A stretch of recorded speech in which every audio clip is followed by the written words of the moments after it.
श्रुतं श्रुतवतां परिहासधाम त्वद्भक्तिरेव मुखरीकुरुते बलान् मां यत्को किल किल मधो मधुरं विरोति तच्चाम्रचारुकलिकानिकरे कहेतु अल्पश्रुतं श्रुतवतां परिहासधाम त्वद्भक्तिरेव मुखरीकुरुते बलान् यत्को किल किल मधो मधुरं विरोति तच्चाम्रचारु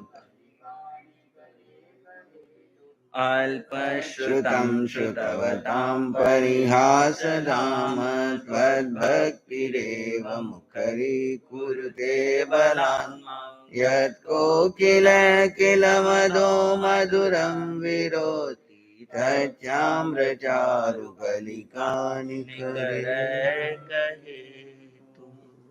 आराध्य अरिहंत प्रभु के चरणों में अनंत अनंत आस्था के साथ वंदन। शासनपति श्रमण भगवान महावीर स्वामी के चरणों में अनंत अनंत आस्था के साथ वंदन। आत्मज्ञानी सदगुरुदेव युग प्रधान आचार्य भगवान के चरणों में अनंत अनंत आस्था के साथ वंदन। जिन शासन देव जिन शासन माता को नमन। आत्मप्रिय मुनिवृंद, आत्मार्थी साधक साधिकाओं, हम सभी श्रवण कर रहे हैं 10वें कालिक सूत्र के 9वें अध्ययन की विनय समाधि के अंतर्गत 14वीं गाथा में कल हमने देखा कि आचार्य जिस प्रकार प्रातःकाल रात्रि के अंत में देदीप्यमान सूर्य समस्त भरतखंड को अपने किरण समूह से प्रकाशित करता है, यानी सूर्य उदय होते ही कैसे अंधकार सारा दूर हो जाता है, ठीक इसी प्रकार आचार्य श्री जी इस क्षेत्र में क्या करते हैं, श्रुत शील और बुद्धि से युक्त उपदेश द्वारा, उपदेश की 3 पदवियां दे दी। श्रुत यानी श्रुत ज्ञान, केवलियों के द्वारा जो सुना हुआ जो ज्ञान है वो श्रुत ज्ञान। शील पंच महाव्रत धारण करने से और संयम की आराधना करने से, और बुद्धि प्रज्ञा युक्त बुद्धि जिसके माध्यम से जड़ और जीव का भेद करके जीव को महत्व देते हुए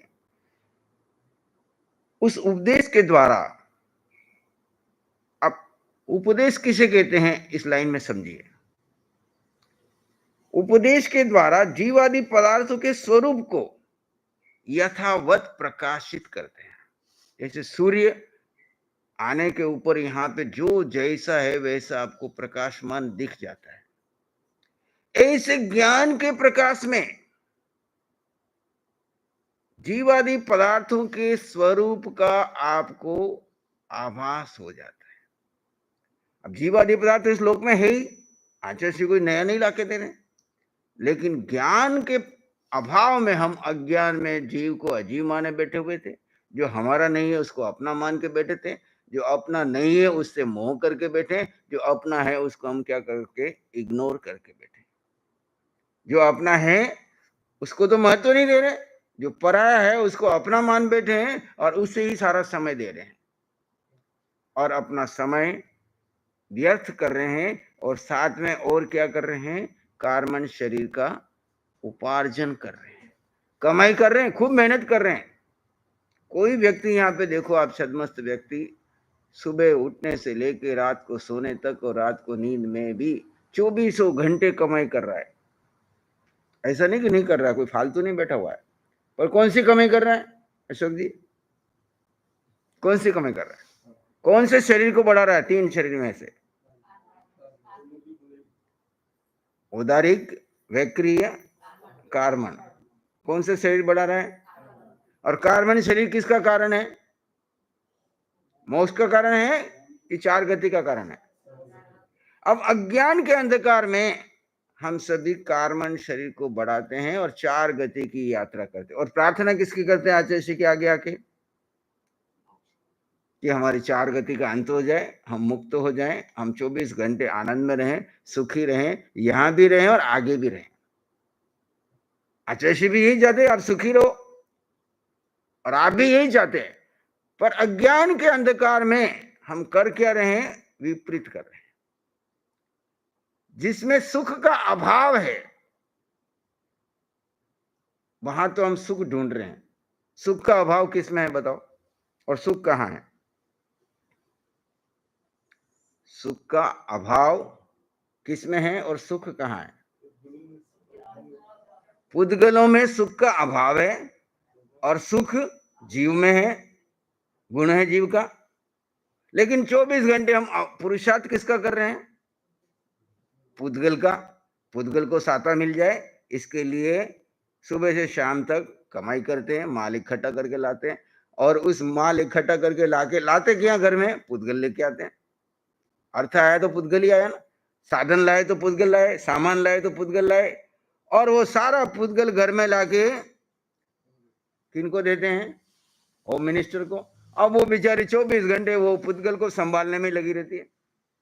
पुद्गल को लाओ, पुद्गल को मैनेज करो, पुद्गल की साफ सफाई करो, पुद्गल को व्यवस्थित रखो, और पुद्गल खराब हो जाए तो उसको चिंता कर, जीव पड़ जाए तो चिंता, पुद्गल ज्यादा इकट्ठा हो गया और कहीं इधर उधर हो गया तो उसको। हम सब एक दूसरे के साथ क्या कर रहे हैं? चक्र कौन सा चला रखा है? और सबकी प्रार्थना है हम सुखी हो जाएं। और आचार्य क्या करते हैं? श्रुत शील और बुद्धि से आपको प्रकाशित करते हैं, आपको श्रुत ज्ञान से बताते हैं, आपको शील में स्थित करने की कोशिश करते हैं, और कहते हैं अपनी बुद्धि का, विवेक का इस ज्ञान के प्रकाश में प्रयोग करो। प्रवचन क्या है? उपदेश हमको आपको क्या दे रहे हैं? एक ऐसा वातावरण निर्मित करते हैं जिस वातावरण में आप अपने आप को देख पाओ कि मैं हूं कौन, मेरा स्वरूप क्या है। जैसे मैं शिविरों में एक कहानी सुनाता हूं ना, शेर वाली। शेर का बच्चा बकरियों के बीच में रहने लग जाता है और बह बह करता है, और वो अपने आप को क्या मानने लग जाता है? अभी हम आपको आप तो आत्मा हो, आप तो परमात्मा हो, आप में अष्ट गुणों की संपदा है। आपको नहीं नहीं महाराज, हम क्या है, हम तो बिल्कुल संसारी आदमी है, बिल्कुल कीड़े हैं, ऐसे हैं, कुछ नहीं हमारे में। तो तुमने मान क्या रखा अपने आप को? संसारी मान के रखा है, और अपने को संसार में चार गति में घुमा रहे हैं, और अपने में कुछ योग्यता मानते ही नहीं। उस शेर ने भी ऐसे मान के रखा था, बकरियां के साथ बे बे करता, बकरियां खाती, वही खाता, उन्हीं में रहता, और अपने आप को बकरी मान के जी रहा था। अचानक एक शेर आ गया बकरियों को शिकार खेलने के लिए। उसको क्या पता यहाँ पे शेर रहता है। जब उसने देखा कि मेरे को देख करके दूसरा शेर भाग रहा है, ये आज तक इतिहास में कभी हुआ नहीं, उसने अपने आप को छोड़ करके बकरियों को शिकार करना तो छोड़ दिया, और उस शेर को पकड़ा। वो बेचारा थर थर कांपे, डरे, भागने लगे। तब उसको समझाया, भाई तू शेर है, बकरी नहीं है। वो मानने को ही तैयार नहीं। अब करे क्या? जैसे आपको हम बोलते हैं, आप मानने को ही तैयार नहीं। नहीं नहीं, हम तो संसारी है, हम तो ये है, हम ये हैं, हम ये है। हम कहते नहीं, तुम में और सिद्ध भगवान में कोई अंतर नहीं है, पर तुम मानते कहाँ?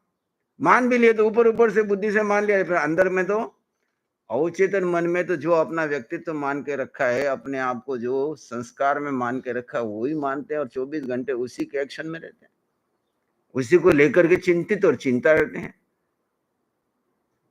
तो उसने क्या किया? उसने कुछ नहीं किया, उसको उपदेश नहीं दिया। उसको वो ले गया एक तालाब के किनारे, और उस तालाब में क्या था? पानी। तो उसको कहा, भाई इस पानी में देख। उसने देखा तो अपना चेहरा देखा और सामने वाले का चेहरा देखा, दोनों को मिलाया अपनी प्रज्ञा से, तो हम तो दोनों एक जैसे हैं। तो जब से शेर दहाड़ा तो उसको बोला तू भी दहाड़। तो उसके अंदर की जो आवाज थी वो निकली देखते ही, तो उसको समझ में आ गया कि मैं कौन हूं। और ये प्रवचन में आचार्य श्री के सानिध्य में आपको किसका एहसास कराया जा रहा है? तुम सामान्य व्यक्ति नहीं हो, तुम ऑर्डिनरी रोटी कपड़ा मकान और 2 बच्चों के लिए नहीं आए हो।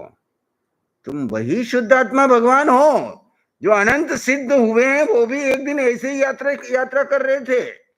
जिस दिन उनको ऐसा कोई संयोग मिला शुद्ध ज्ञान का, ऐसे कोई महापुरुष का सानिध्य मिला, उनको अपने स्वरूप का बोध हो गया।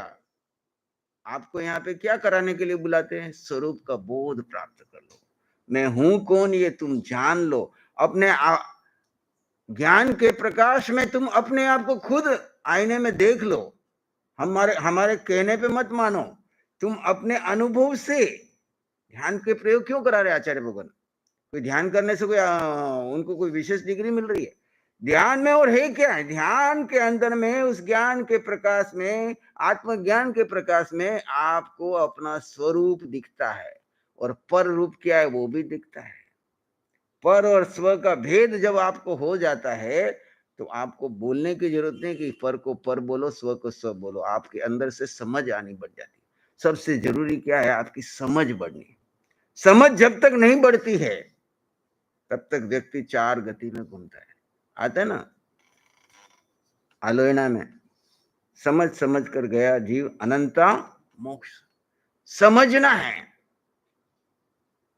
समझू शंके, है ना, वो दुआ याद नहीं आ रहा मुझे। समझू को शंका रहती है, और अनसमझ क्या करता है? बार बार बार बार क्रिया प्रतिक्रिया आर्त रोध ध्यान करता है। देख मारे, समझना है हमारा स्वरूप क्या है। समझ आ गई फिर बोलने की जरूरत नहीं है। जब तक बच्चा समझता नहीं है तब तक वो इधर उधर भागता रहता है। जब उसको समझ में आ जाता है कि मेरी मम्मी कौन है, मेरे पापा कौन है, मेरा परिवार कौन है, मेरा क्या है, तो फिर आपको बोलने की जरूरत नहीं है। वो फिर सब अपना, जब तक समझ नहीं होता वो हरेक को अपनी मम्मी समझता है, हरेक को अपना पापा समझता है, हरेक के पास भागता रहता है और हर चीज को। लेकिन जैसे जैसे उसकी बुद्धि में समझ आ जाती है, ऐसे हमको समझना है कि मेरा खुद का स्वरूप क्या है और पर क्या है, पराया क्या है। पराया में हाथ डालूंगा तो दुखी होऊंगा, यहाँ पे भी और आगे भी। और स्व को अभी स्व का ध्यान करूंगा तो यहाँ पे भी सुखी होऊंगा, आगे जहां जाऊंगा, जिस गति में जाऊंगा 24 घंटे।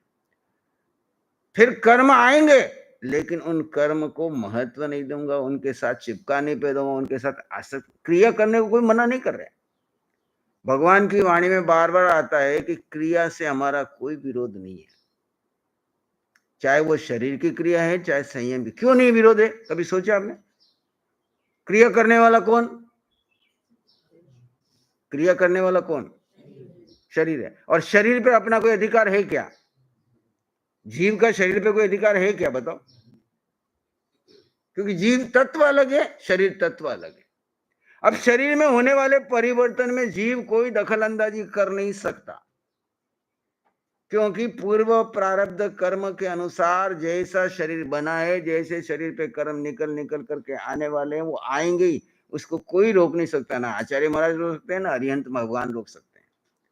बल्कि नहीं आए तो हम स्वभाव में रह के उस कर्म को आमंत्रण देते हैं, भाई बाहर निकलो, तुम कब तक सोए पड़े रहोगे, मुझे तो जल्दी मुक्त होना है। तो कर्म बंधे किस कारण? विभाव के कारण।